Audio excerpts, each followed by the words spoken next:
కొన్ని కేసులు ఉన్నాయి, మీ మీద ఉన్నాయి. కేసులు పెట్టిన వాళ్ళు మీరు ఒకసారి లేండి.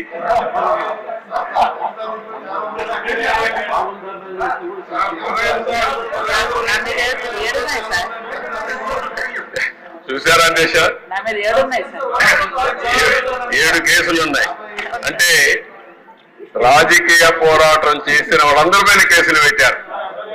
అంటే ఇంకెప్పటికీ బయట రాకూడదు అనుకున్నారు, కానీ నేరుగా ప్రజలు ఆలోచించి అసెంబ్లీ పంపించారు దేశ అందరినీ.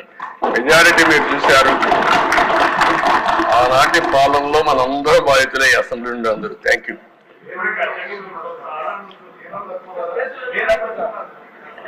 నెక్స్ట్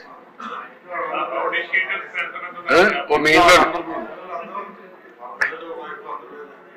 నారాయణ గారు చెప్పినట్టు ఇది నేను చెప్పింది వాళ్ళ పేర్లే ఎక్కువ టైం అవుతుంది చెప్పలేకపోయాను, కానీ ఇంట్లో ఉంటే మన పెళ్ళిని పిలిచేవాళ్ళం కుటుంబ సమేతంగా.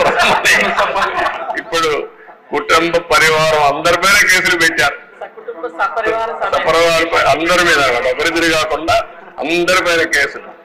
అంటే ఏ విధంగా హెరాస్ చేశారు. ఈ రాష్ట్రంలో ఎవ్వరు వ్యాపారాలు చేయడానికి వీలు లేదు, ఎవరు బయట రావడానికి వీలు లేదు, ఎవరు మాట్లాడడానికి వీలు లేదు. ఒకవేళ మీరు ఆస్తులుంటే ఆస్తుల్లో కూడా వాటా ఇమ్మంటే ఇవ్వాల్సిందే. ఇలాంటి భయంకరమైన పరిస్థితులు. నారాయణ గారు అయితే కూతుర్లు పెట్టారు, వాళ్ళ మిస్సెస్ పేరు పెట్టారు, అందరినీ వదిలిపెట్టలేదు. లేని వాళ్ళు చాలా మంది తక్కువ ఉన్నారు. ఇక్కడ 20 కేసులు ఉన్నాయి.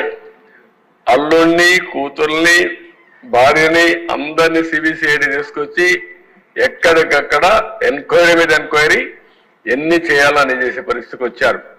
ఇప్పుడే ఒక చంద్రమోహన్ రెడ్డి గారు చెప్తున్నారు, కేసులు లేని వాళ్ళు పుణ్యాత్ములు, వాళ్ళకు బోనస్ అది ఎవరున్నారు పైకి లేవు ఒకసారి చూపించడానికి. కేసులు లేని వాళ్ళు అదృష్టవంతుల వాళ్ళు. చూసారా దేశ కేసులు లేని వాళ్ళు వీళ్ళు మాత్రం